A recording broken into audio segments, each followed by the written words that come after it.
حمود الرحمان commission کے سامنے brigadier منور خان نے بیان دیا کہ 1971 میں 11 اور 12 دسمبر کی درمیانی شب جس رات دشمن کی فوج ہمارے فوجیوں پر آگ کے گولے برسا رہی تھی، اس رات کو کمانڈر بریگیڈیئر حیات اللہ اپنے بنکر میں عیاشی کے لیے چند لڑکیوں کو لے کر آیا تھا۔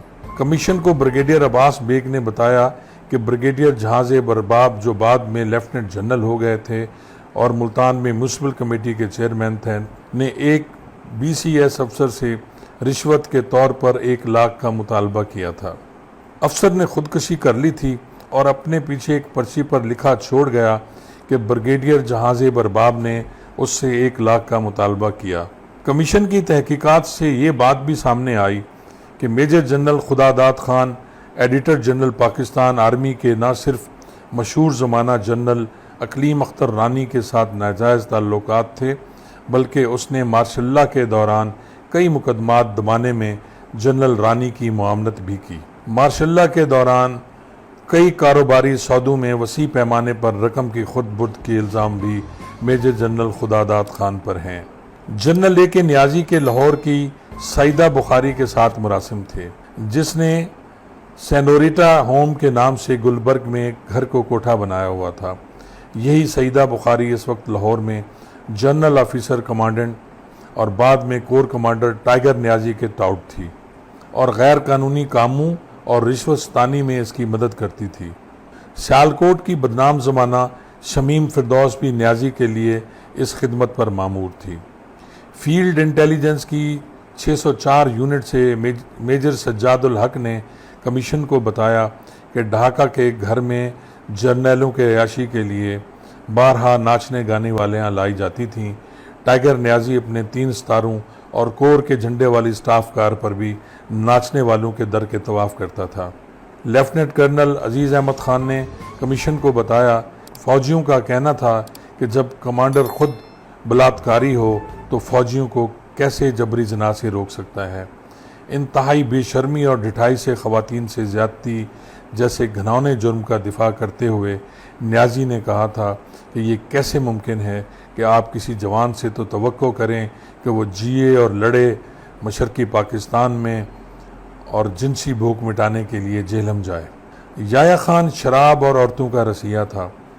اس کے جن عورتوں سے تعلقات تھے ان میں IG بلوچستان کی بیگم شمیم N حسین، بیگم جونا گڑھ، میڈم نور جہاں، اقلیم اختر رانی، کراچی کے تاجر منصور ہیر جی کی بیوی، ایک جونیئر پولیس افسر کی بیوی نازلی بیگم، میجر جنرل ریٹائرڈ لطیف خان کی سابقہ بیوی، کراچی کے ایک رکھیل زینب اور اس کی ہم نام سر خضر حیات ٹوانا کی سابقہ بیگم انورہ بیگم، ڈھاکہ سے ایک انڈسٹری کی مالکن للی خان اور لیلا مزمل، اور اداکاراؤں میں شبنم، شگفتہ، نغمہ، ترانہ اور بے شمار دوسروں کے نام شامل ہیں۔ ان کے علاوہ لاتعداد آرمی کے افسر اور جنرل اپنی بیگمات اور دیگر رشتہ دار خواتین کے ہمراہ ایوان صدر صدارتے تھے اور واپسی پر خواتین ان کے ہمراہ نہیں ہوتی تھیں۔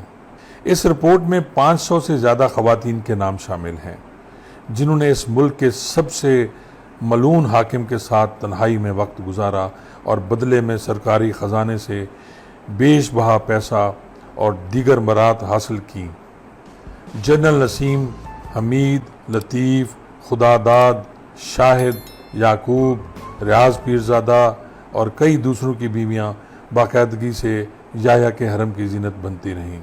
یہاں تک کہ جب ڈھاکہ میں حالات ابتر تھے، یحییٰ خان لاہور کا دورہ کرنے آتے اور گورنر ہاؤس میں قیام کرتے تھے، جہاں ان کے قیام کے دوران دن میں کم از کم 3 بار ملکہ ترنم، حسن و عشق نور جہاں مختلف قسم کے لباس، بناؤ سگار اور ہیئر سٹائل کے ساتھ ان سے ملاقات کرنے تشریف لے جاتی تھیں۔ اس رات کو نور جہاں کی حاضری یقینی ہوتی تھی۔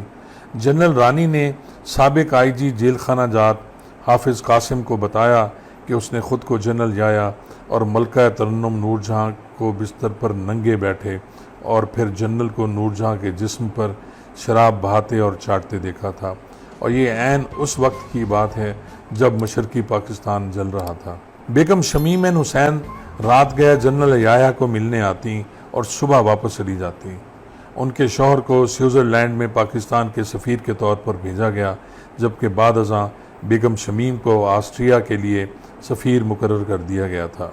بیگم شمیم کے والد جسٹس ریٹائرڈ امین احمد کو ڈائریکٹر نیشنل شپنگ کارپوریشن مقرر کیا گیا تھا اس وقت، جبکہ وہ عمر میں 70 برس کے تھے، اور اس زمانے میں نور جہاں ایک موسیقی کے میلے میں شرکت کرنے کے لیے ٹوکیو گئی تھیں تو ان کے ہمراہ ان کے خاندان کے بہت سے افراد سرکاری خرچہ پر جاپان گئے تھے۔ یحییٰ خان کی ایک رکھیل نازلی بیگم کو جب PICIC بینک کے MD نے قرضہ نہیں دیا تو اس کو عہدے سے زبردستی برخاست کر دیا گیا تھا۔ اسٹینڈرڈ بینک کے فنڈ سے راولپنڈی کے ہارلے اسٹریٹ پر یحییٰ خان نے ایک گھر بنایا جس کی تعزین و آرائش بھی بینک کے پیسے سے کی گئی۔ یحییٰ اور ان کے chief of staff general Abdul Hamid Khan اس گھر کے احاطہ میں فوج کی حفاظت میں طوائفوں کے ساتھ وقت گزارتے تھے۔ ایک غیر معمولی انٹرویو میں جنرل رانی نے انکشاف کیا تھا کہ ایک رات آغا جانی مجھ سے ملنے کے لیے آئے تھے اور کسی حد تک بے چین تھے۔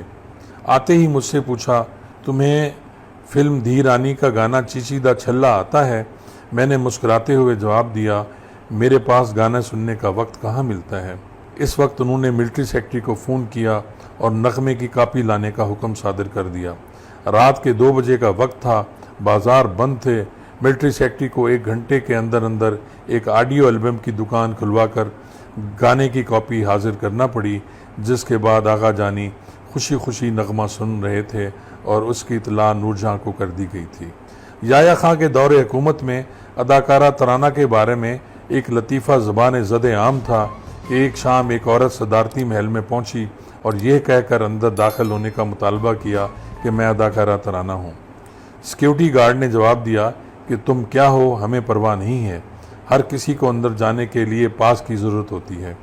خاتون مصر رہیں اور ADC سے بات کرنے کا مطالبہ کیا، جس نے اداکارہ کو اندر آنے کی اجازت دے دی۔ اداکارہ جب 2 گھنٹے بعد واپس لوٹی تو گارڈ نے اداکارہ کو سلوٹ کیا۔ اداکارہ نے رویے کی تبدیلی کی وجہ پوچھی تو گارڈ نے جواب دیا، پہلے آپ صرف ترانہ تھیں اور اب آپ قومی ترانہ بن گئی ہیں۔ جنرل آغا محمد یحییٰ خان نے 61 برس تک اپنی مطمئن اور خوشحال زندگی بسر کی۔ وہ اپنے راولپنڈی ہارلے اسٹریٹ پر موجود اسی گھر میں قیام پذیر رہے جو کہ اسٹینڈرڈ بینک کے فنڈ سے تعمیر کیا گیا تھا، اور ان کو بطور سابق صدر اور آرمی چیف کے پینشن اور دیگر مراحت حاصل رہیں، اور 10 اگست 1980 کو جب وہ وفات پا گئے تو ان کو مکمل فوجی اعزاز کے ساتھ دفن کیا گیا۔